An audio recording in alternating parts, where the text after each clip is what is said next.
Sometimes the more things change, the more they stay the same. So it isn't so much that you learn new lessons as stuff you're supposed to know or have seen before gets reinforced in a rescue. So, I think the 5 big things that were reinforced to me over the last 2 years is try to build rapid consensus around a plan of action. Don't allow shareholders and other stakeholders undue influence over the direction that you need to set in the business rescue plan. So there's a time for consultation with the various stakeholders, but that can't take months. It's got to be done quickly. Time is of the essence, and you need to get these things done quickly.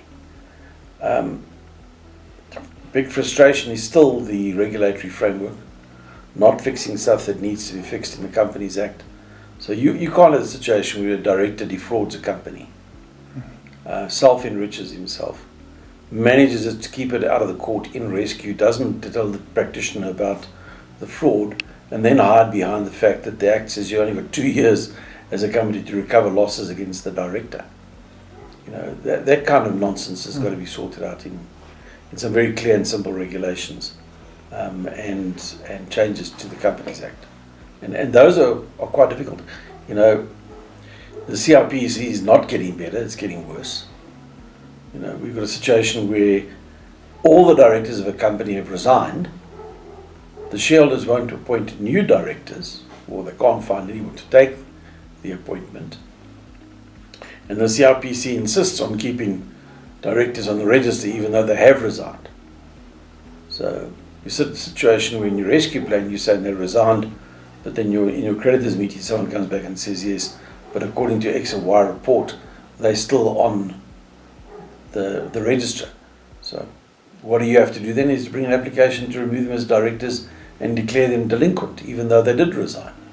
So that kind of recurrent frustration around the fact that the DTI has not fixed the Companies Act and that the CRPC seems to be well behind with some of its regulatory stuff in terms of managing companies' records needs to be addressed. I suppose one of the things that intuitively but really gets highlighted in tight economic environments is that companies in BR don't have the resources to litigate.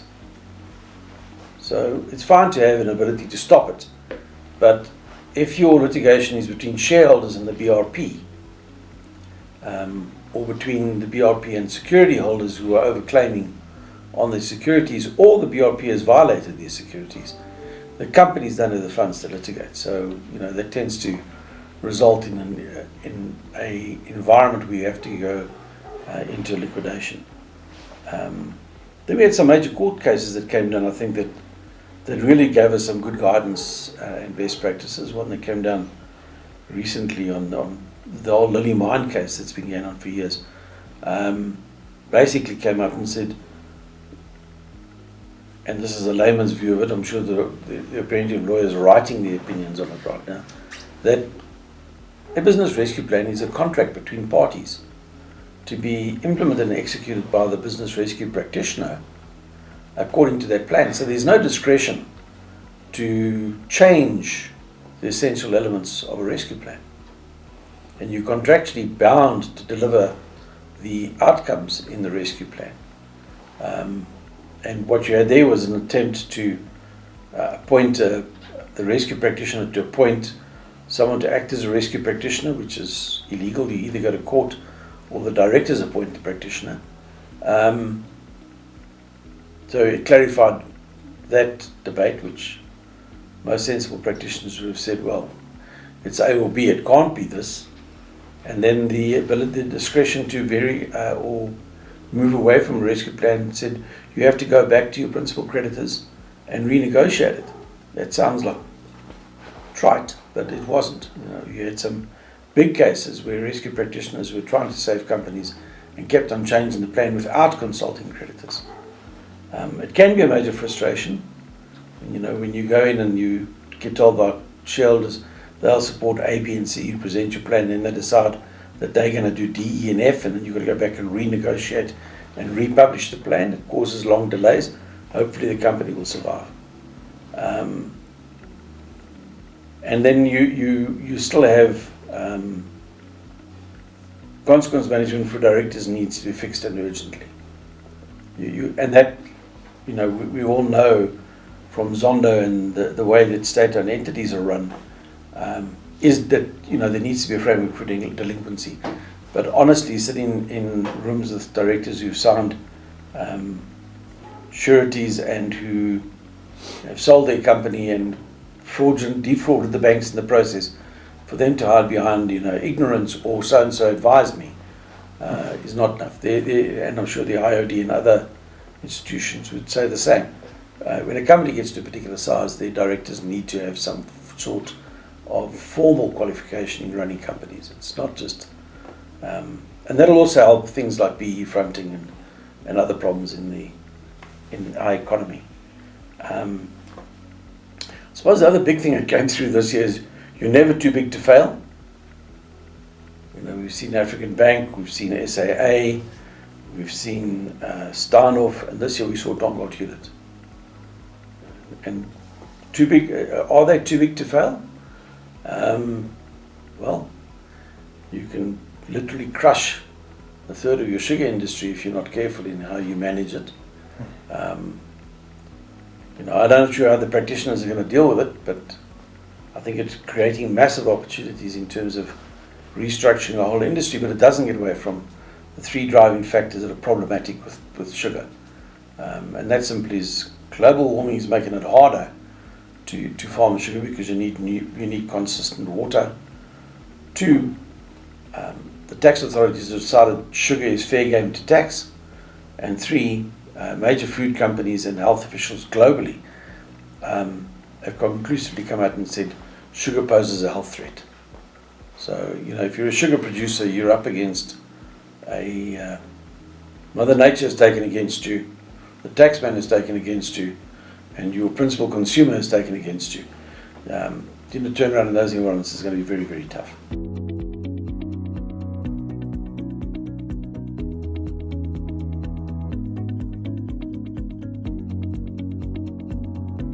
Well, I think that there's stuff that you can do and there's stuff that other regulators in the industry need to do, and other people that influence the industry also need to do to deal with some of these things. So SIPC need to get their house in order, and the professional bodies like SARIPA, SAICA, the TMA need to put pressure on them to do so. They've got the forums, they've got the pressure, and that needs to happen. They also need to put pressure on the DTI to actually propose and get through Parliament the Company Laws Amendment Act and deal with the problems in business rescue, directors' liabilities and the like. The Companies Act's been out for 13 years now. The amendment will highlight things that we know from practice are a problem and that should be addressed. I think the thing that came out from all of these things is that as a business rescue practitioner, your pre-assessment process needs to be worked on quite vigorously. You need to be more diligent about intercompany loans, third-party transactions. You need to look carefully at whether or not the securities were obtained in circumstances where the company was already distressed.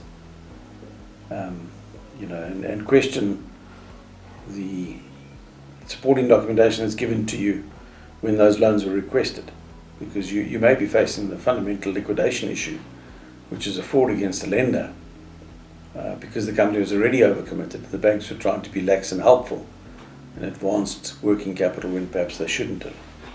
I think the other one is that treasurers in large group companies need to be well aware that some of the intergroup funding arrangements that are in place may violate parts of the Companies Act, especially in the liquidity and solvency test. And I think the other lesson is for treasurers in large groups. I can recall when I was a financial director in a large group in a subsidiary that had very, very healthy cash flows. They provided overnight support to a wholesaling business that wasn't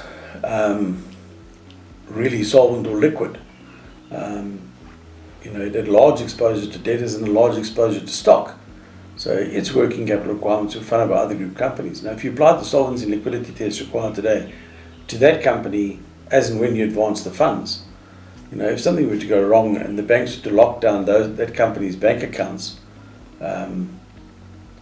you could create a fund cash flow crisis in your own group.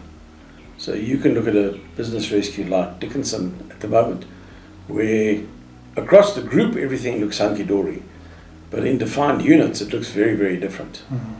They've had to put those units into business rescue while they try and sort out the group capitalisation, and it's holding back that group's path to growth. I think the other one is that auditors and those people charged with doing financial review, including boards, need to be even more vigilant when you're looking at those arrangements and securities granted against assets.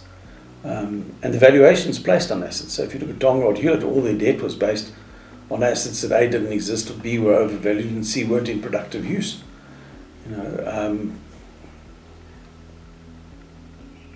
One wants to say it was almost trite that does the asset exist? Is it properly disclosed? Is it owned? Is it properly valued? When you look at those financials now, I suppose in due course the auditors will have to answer some very, very hard questions about what are blatant failures. Having said that, the banks advanced huge sums of money without being diligent about these issues either. I think that you are going to find banks being far more vigilant. They've been quite lax during COVID. I know at least one leading banker went on public last year saying they're going to have to walk back some of the exposures that took during COVID. And this is how they'll decide to walk them back. It'll be those where they have the greatest exposure, inadequate security, and they'll start progressing against those companies where they have security. And I don't think I'm alone in that. I think there's some current press articles and discussions that are saying exactly the same thing.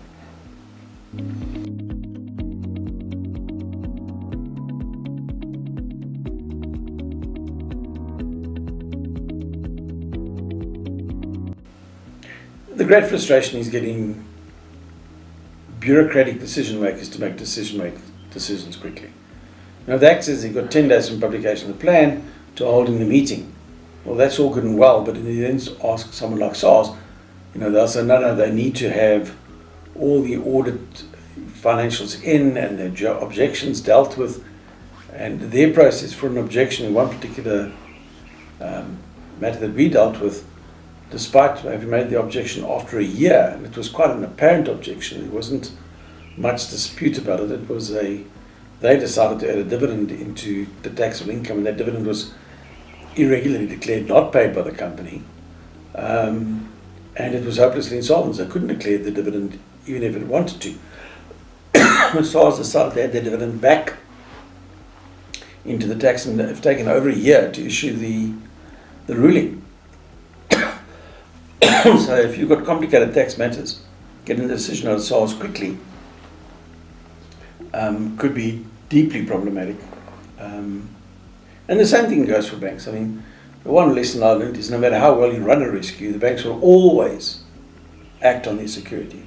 So when we started the particular rescue, the banks were deep under the water. As we ran the business forward, we ended up where we had a good trading outcome and a fair amount of cash. The banks then placed us on demand to pay back an overdraft, which was impossible, and then took the security. And we released all the working capital that we had built up during the rescue to pay off one creditor.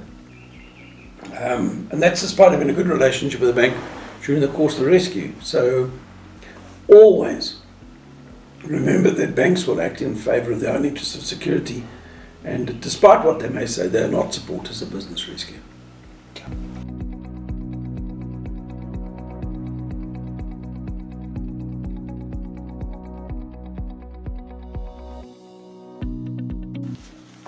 I think be clear about your pre-assessment and the director's assessment before you take on a business rescue. If they are of the opinion that the company could be rescued and your plan deviates substantially from theirs, it could be a rough ride.